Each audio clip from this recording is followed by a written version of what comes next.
At saka din ba mga Karots TV na nakabili ng mga CD, USB, at ibang mga accessories ng cellphone mo sa CDR King?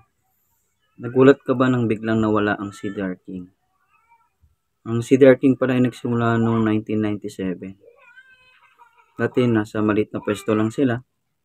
At syempre dahil sa mura lang yung mga paninda nito, nagkaroon ng 500 branches. So ako nakatandaan ko, nakabili ako ng memory card. Nakabili din ako ng USB. Nakabili din ako ng, may cellphone kasi akong 3310. Nakabili ako ng accessories. Mura lang dati. At kaya CDR King yung pangalan kasi more on CDs dati yung binebenta pa lang nila noon. Tapos nung lumaki siya, nagkaroon na din ng mga e-bike.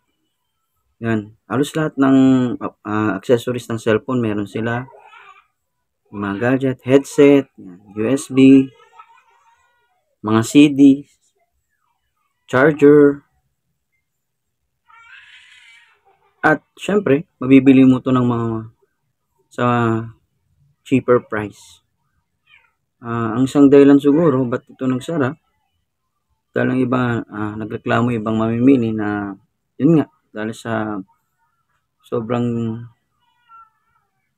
mura ng mga bilihin doon sa CDR King, parang naging low quality yung mga products.